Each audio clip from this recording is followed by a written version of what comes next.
On to race number 5 and the 5th on the programme. Another Class 4 here. The Class 3 action kicks in again from races 7 and 8. 16.50 the trip here for the 5th, headed by Travel First, with Victor Wong taking £5 off as he drops back into Class 4 company. Remarkable and enfolding second last and last behind Hay Run last time out. Tennessee Boss drops from the 18 down to the 16.50. He was also coming out of the Hay Run race. General Dino makes his all-weather debut. Association Fans, 2-time winner over this trip. Those wins have been a happy valley. Dealmaker yet to win in 10, and Wampoa Star, 15 starts without success so far. Travel First, Remarkable, and Wampoa Star have all been up at Jungfrau Brat in the last 30 days. Speed map here, there's not a lot of it. Travel First, he drops in class. We know he won a race earlier on in the season in this grade, jumping straight to the front. Silvestre de Souza was aboard on that occasion. So he might get the lead on his Pat Malone here. Now, in folding, ran in a recent trial. He came from back in the field, but from that barrier, he's likely to be close to the speed and maybe right on the back of the leader, but not a great deal of tempo on paper. Yeah, he's an improving horse in folding. His last start, he was a wet, slow 1,800 metres. He's back to a more suitable 16.50. And I've really liked his track work, his last couple of gallops. He seems to be on the improve, this horse. He always starts at double figures as well. General Dino, he's another one coming to the surface, believe it or not, for the first time. Seems to have been around forever, this one, but another one that does work on the surface nicely. Barrier number 3 for him, so interesting to see how he goes on it. And the other one here is Association Fans, one of my old favourites. He's a bit of a rogue, this horse, as we know. He's had one go on the all-weather. He seems to be improving his behaviour, but he does go into rehab occasionally. He does have a few lapses. All right, that's Association Fans. Let's start off with Travel First. We're going back a while as well, to the end of last calendar year, winning over the 1,800 metres. Yeah, Silvestre de Souza rode him this race off a rating of 60.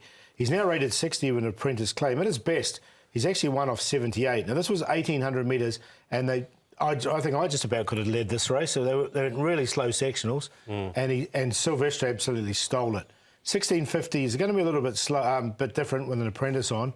I still think he's rated to win, though. He was drawn a bit lower there too. He's drawn 9 here, so if he finds the front and he's rated well, he'll take some catching. All right, Remarkable has generally got quite a good record on this surface. Disappointing last time out, so we're going back to the start prior.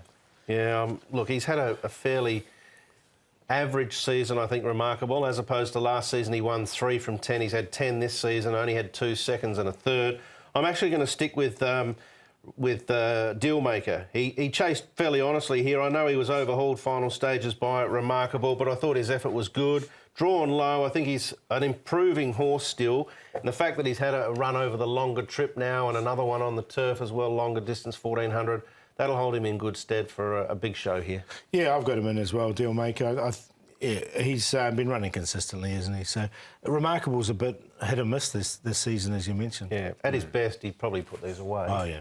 All right, we're going back 2 starts here for Tennessee Boss, as he was behind Great Joy over the 16.50 at the Valley. Yeah, look, he's only had the one start at on the all-weather, did Tennessee Boss, and when he did run on it, I made him the long shot that day. He ran OK without threatening. That was over 1,800.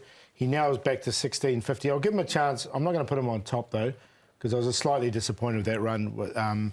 So I've got him in Great Joy. He hasn't done too much on the surface. Great Joy needs him to go along at a really solid tempo. Yeah, Tennessee Boss was borderline for me. He finished alongside of the Sylph there. The Sylph came out and ran well at his next start on the turf. It's worth noting. All right, but Dealmaker favourite here for the 5th ball. Yeah, got him in, but I'm going to make my long shot this in folding. I think he'll start about $13, $14. He's an improving horse. He's only had limited starts, 8 of them. From barrier number 5, he should get a really nice run. And I think this is a surface, and I think this is his go, 16.50. Travel First, they leave him alone. He's tough to run down. Tennessee Boss I talked about, and Dealmaker the favourite, as we mentioned. It's still a maiden, but he's running pretty good, consistent races. 3, 1, 5, 10, but go each way the 3. I'll stick with Dealmaker. I've tipped him the last couple. He's run well without winning. I think this is a very winnable race for the reasons I mentioned before. I think Remarkable's the danger, as we saw in the replay before. They ran second and third. Remarkable beat him home, but I think he can turn that around. Travel First, likely to get the soft lead, and Paul's made a good case for enfolding. Just going to sneak in my old mate Friends of Nanjing there in that trio.